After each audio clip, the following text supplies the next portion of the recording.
Hey guys, so sorry for the long wait with this video. I know it's been a few weeks since I posted, but finals were really crazy. I had a long research paper I had to do and then my environmental law paper that I had to do.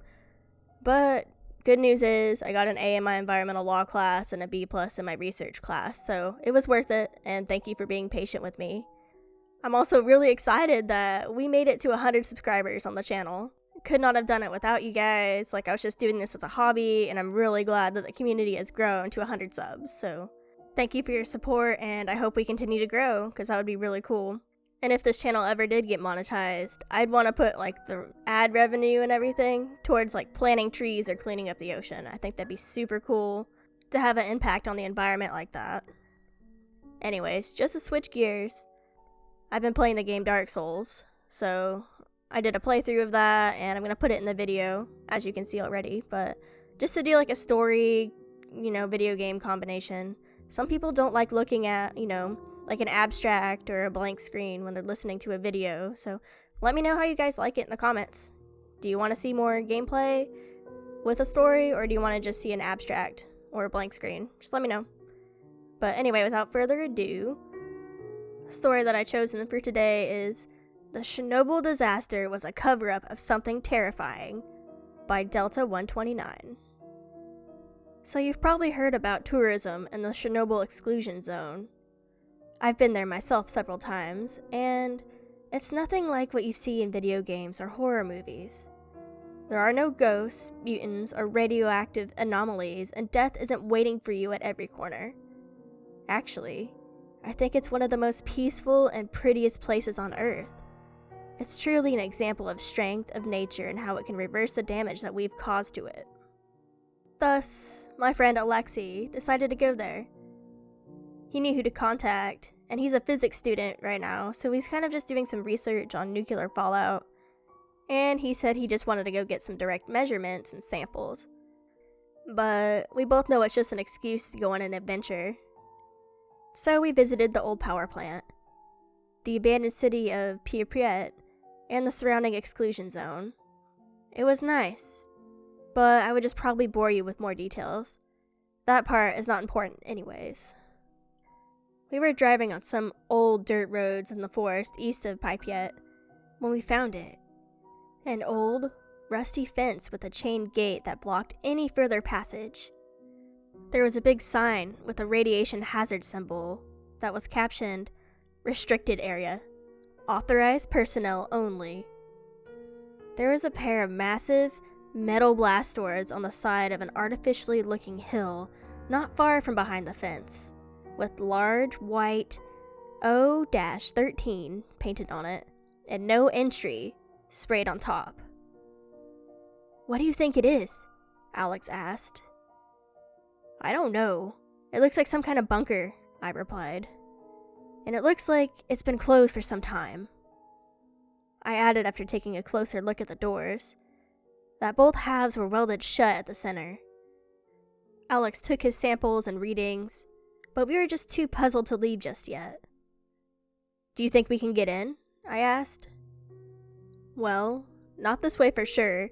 Even if it wasn't welded sealed, I'm sure there's be no way of unlocking it," Alex replied while examining the massive door. "It looks like a massive underground bunker, and they must have had a way to pump air inside, and I don't think this is it. There has to be another way to get in," I said. We circled the main entrance to try to find other means of entry. The day was already coming to an end, and it was slowly getting darker.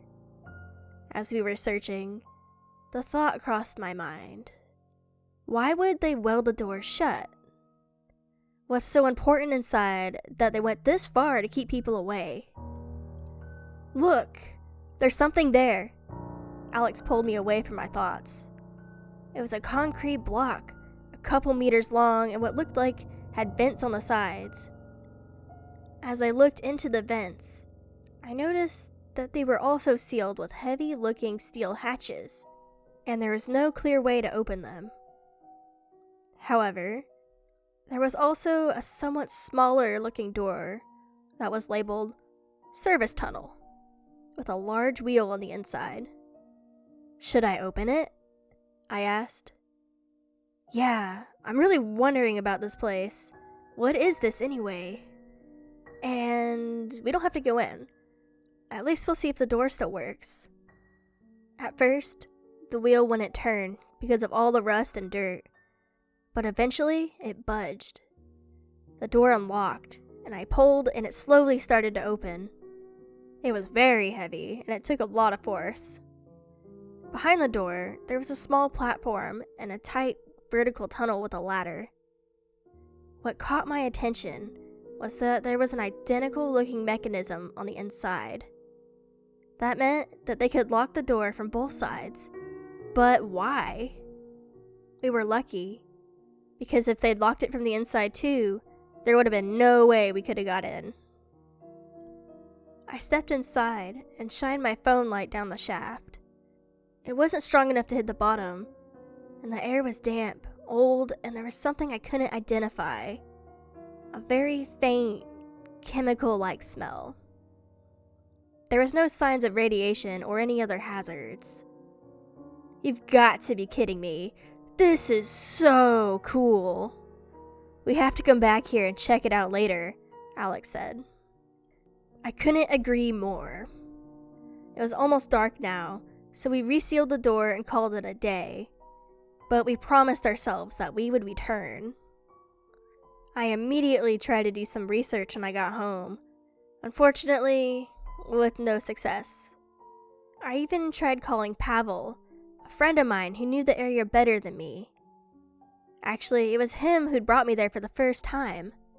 He said he couldn't help me either, but promised to ask around. I told him about our plans to return, and I asked if he would go with us, but unfortunately, he was out of the country for a while. A week later, we packed up our gear and went on with it. We brought some rope, heavy flashlights, glow sticks, Geiger counters, waterproof clothing, and an oxygen meter, and a small emergency scuba tank, just in case. And yeah, we're not stupid, so we told our relatives and friends about the trip and when we're supposed to return. We closed the door behind us, and as we descended down the access shaft, we couldn't know what's down there, and we didn't want to cause a radiation leak or something like that. Eventually, we dropped down into a concrete tunnel that enclosed the air vents and some other smaller pipes. There was obviously no power and thus no lights, so it's a good thing that we brought our own. We followed the tunnel and reached another door, but this time it was just a regular one, not the heavy bunker type. We went through it and entered a room with 4 large air pumps and some electrical equipment and controls. The ventilation shaft split here into 2 larger ones that ran straight into the ground, and then 2 smaller ones that went straight across the room, where there was another set of doors. Behind the doors, there was a large hall with numerous boxes, crates, and other cargo just laying around. There was also a security checkpoint. Behind the checkpoint, we found the main door, and it was the same door that we've seen from the outside. Just next to it, there was some heavy lifting equipment. We returned through the checkpoint to go take a look at a set of elevators. Next to the elevators, there was a simple map with a layout of the facility floor, and it was drawn floor by floor. So at this point, we knew we were on floor 0, the main entry hall. There were 4 other floors below us. Floor -1, offices, security, and recreation. Floor -2, secure laboratories. Floor -3, accelerator, clean room, decontamination chambers. Floor -4, experiment site. The map itself was titled Object-13. This wasn't a military bunker, but it was a research site. We took the set of stairs, since the elevators no longer had any power. An unsettling thought brushed my mind as we were descending. They probably were moving supplies, and then left them there and took the equipment to the main door. Were they trying to get out? I stepped down another stair, but something rolled away under my foot, causing me to lose my balance and I fell on my back. Luckily, my pack absorbed most of the impact. I then looked under my feet to see what caused my fall. It was empty bullet casings. This wasn't the sole reason why I felt odd about this place. As soon as we got down to floor -1, I noticed that every single door was open, and I mean every single one of them.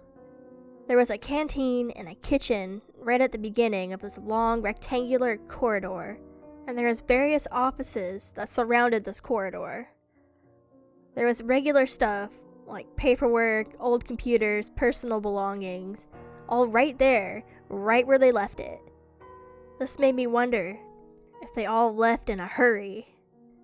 "Dimitri!" Alex called from the canteen on the opposite side of the corridor. "What?" was all I could say when I followed his voice to the canteen. There was still food, still neatly served on the tables. It wasn't spoiled, and it wasn't fresh either. But it wasn't decaying, as a 30-year-old meal should have. "How is this possible?" I asked. "I don't know. Maybe it was irradiated or something. But it's not anymore. There's no radiation. I checked that." "I really don't know, man," he answered, as puzzled as I was. "Oh, why? Why didn't we just turn back and leave then?" Now that I'm writing this, there were so many red flags already. Something really wrong happened down here. But I guess we were just too excited and curious. But at this point, my excitement started to fade and it was being replaced with an eerie feeling. Nevertheless, we continued and descended down to floor -2. The stairwell ended here, and to go deeper, we would have to cross the entire floor to reach another one on the opposite side. There was a security checkpoint that had a large blast door that we had to pass through to reach the labs. Again, every door was wide open. However, the things that people left behind here weren't neatly as placed where they should have been. It was a mess everywhere.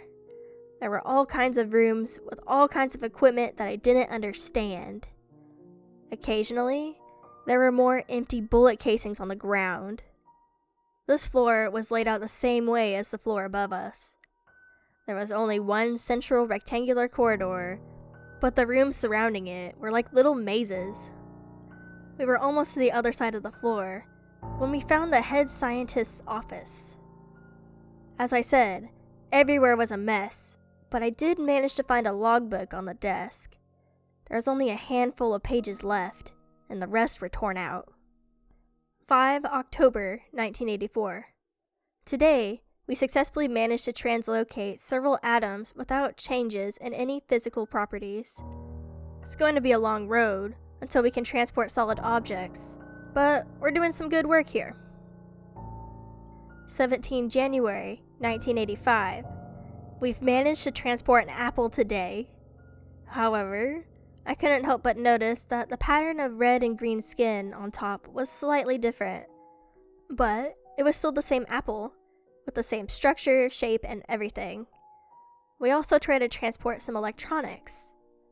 They were unharmed and still in working order. However, I still think that we have a lot to perfect and to learn about this technology. But we cannot slow down now. The country is relying on us.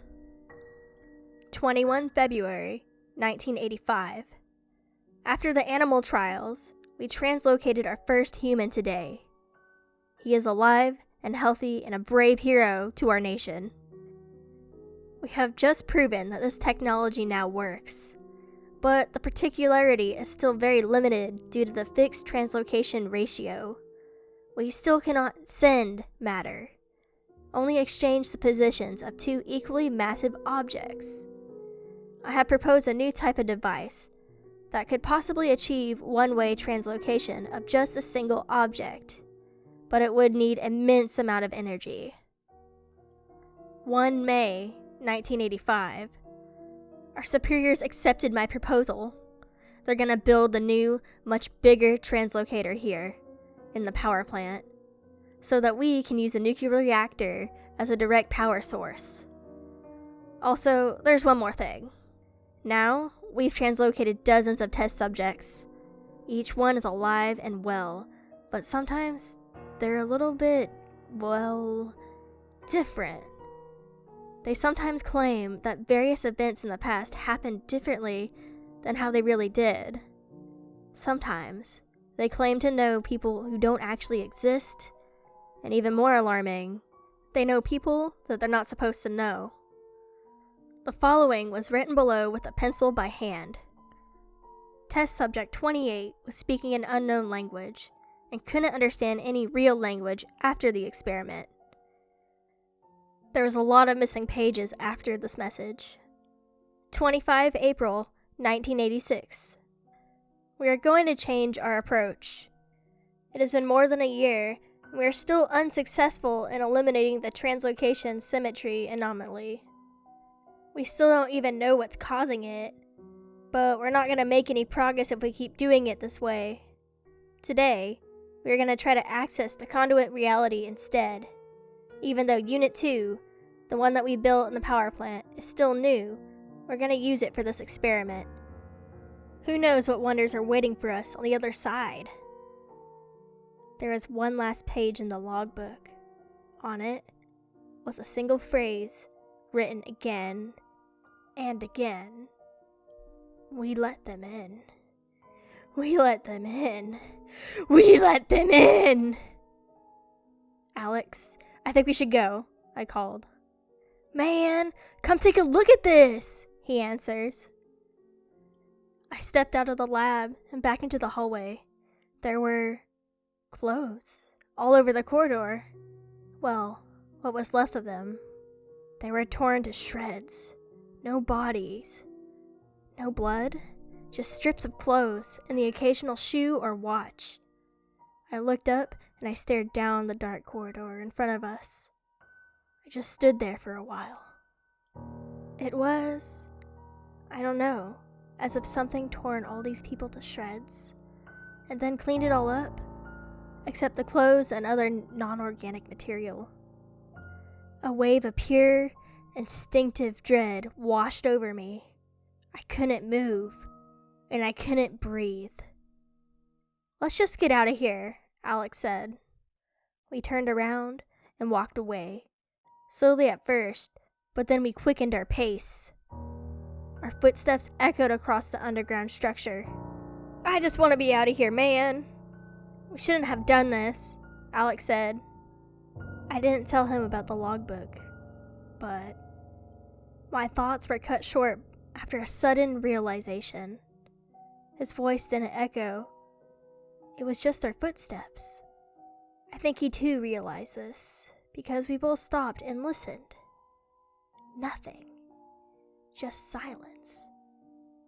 I stepped forward. Clack. I took another step. Clack. There was this door just in front of us, and I forced myself against it to try to open it. It opens and it closes behind us as we pass through it.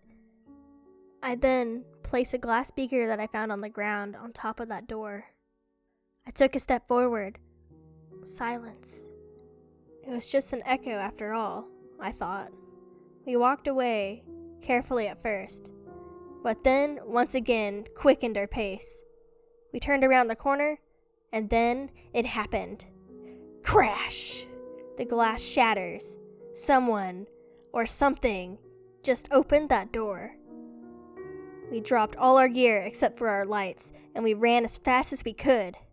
I didn't even know I could run that fast. I always try to be the tough guy, but I've never been so scared in my whole life. Our footsteps didn't echo anymore. Or better said, they weren't in sync with ours anymore. Something or someone was running behind us. Each second was getting closer and closer. As soon as we reached the security checkpoint, we started closing the door. The rusty joint of the door squealed in protest, but we pulled it with all of our strength. We almost had it closed when we heard a loud, gurgling, unnatural sound. The door slammed shut, and I threw the wheel into the locked position. My heart was pounding so hard that it was all that I heard for a while. No, wait. It wasn't my heartbeat. It was the thing pounding on the locked blast door. We were running again. We reached the stairwell and ran up, taking 2 to 3 steps at once. We finally reached the air pump room. The ascent really exhausted us, and even though I was scared shitless, I felt like I would pass out if I took another step forward. Besides, we were locked down there. Alex sat down and leaned his back onto one of the large vertical vents with a bang. Bang, bang, bang! Oh, fuck. We locked it down there, but we forgot the vents. Alex and I looked at each other, our eyes met, and then the vent burst and he was gone. I only heard him scream as he's being dragged back down by God knows what. I feel terrible for doing this, but I just ran. I climbed the service shaft and locked the service door shut. I was finally out of this hell. As soon as I had phone service again, my phone started beeping with loads and loads of missed calls and messages from Pavel. Hey, Dimitri, I found this guy. He says he knows what OTAC 13 is. Please pick up as soon as you can. He says it's dangerous and should stay out of it. This guy is calling me now. He sounds very serious. Please call me back at once. I don't know what's going on, but he's going there. Please, I hope you get this before you go down. Stay safe, my friend. There was also one message from an unknown caller. Dimitri, this is Anatoly Moros. I know what you found down there, and I'm on my way from Kiev now. Do not go down there. If you already did, and you managed to get out, lock the door you used and make sure it stays locked. I will try to call you when I'm here. So, here I am, writing this message while I wait. I do this to make sure that no one else repeats their mistakes, since I don't know if I'll live long enough to tell anyone personally. I just can't leave Alex behind. I have to go back. Hey guys, Dollhouse here. Well, that's the end of part 1, and I should be uploading part 2 before Christmas. So anyway, please have a safe and happy holiday. If you're traveling, don't do any road rage. And also, just because times are tense right now, if you have a family member that's just being an asshole, steal their turkey and then leave. That will really give them something to complain about. Okay, but seriously, have a great holiday and have safe travels. And hey, if you're new to the channel and you've stayed for this long, please leave a comment, a like, and subscribe. It really helps out the channel and it helps us grow bigger as a community. Anyways, until next time, bye for now.